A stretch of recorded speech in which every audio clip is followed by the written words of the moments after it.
இஸ்லாமிய மக்களின் முக்கிய பண்டிகைகளில் ஒன்று பக்ரீத் பண்டிகை.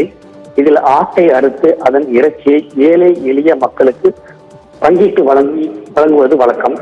இந்நிலையில் கடந்த பக்ரீத் பண்டிகையின் போது மதுரை மாவட்டம் வாடிப்பட்டியைச் சேர்ந்த ஆயிஷா ஆட்டுப்பண்ணை என்ற தனியார் நிறுவனம் ஒன்று தங்களிடம் 8000 பணம் செலுத்தினால் ஓராண்டு கழித்து ரூபாய் 16,000 மதிப்புள்ள ஆடு தங்களின் இல்லத்திற்கே நேரடியாக கொண்டு வழங்கப்படும் என்று நூதன அறிவிப்பு செய்திருந்தது.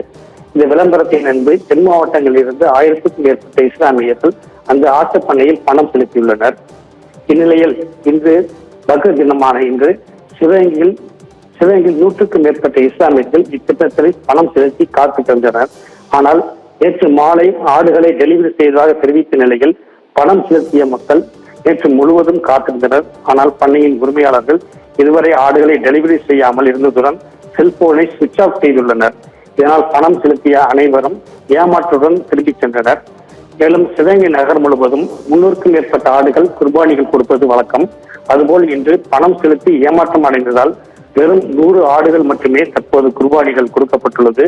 தென் மாவட்டம் முழுவதும் சுமார் 1000க்கும் மேற்பட்ட இஸ்லாமிய மக்கள் பணம் செலுத்தியுள்ள நிலையில் ஆடுகளை குறைந்த விலையில் கொடுப்பதாக கூறி ஏராளமான இஸ்லாமிய மக்கள் ஏமாற்றப்பட்ட சம்பவம் பெரும் பரபரப்பை ஏற்படுத்தியுள்ளது.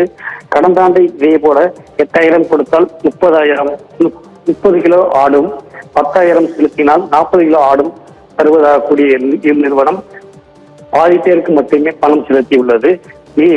பணம் ஆடுகளை வழங்காத மற்ற பயனாளிகளுக்கு தான் கட்டிய பணமான 8000 மற்றும் 10,000 திருப்பி அந்த நிறுவனம் செலுத்தியுள்ளது. அதுபோல இந்த ஆண்டு தனக்கு ஆடு வழங்காத பயனாளிகள் தங்களுக்கு மீண்டும் பணம் கிடைக்கும் என்ற ஏக்கத்துடனோ அல்லது ஏமாற்றப்பட்டுவிட்டோமோ என்ற ஏக்கத்துடனோ காத்து கிடக்கின்றனர்.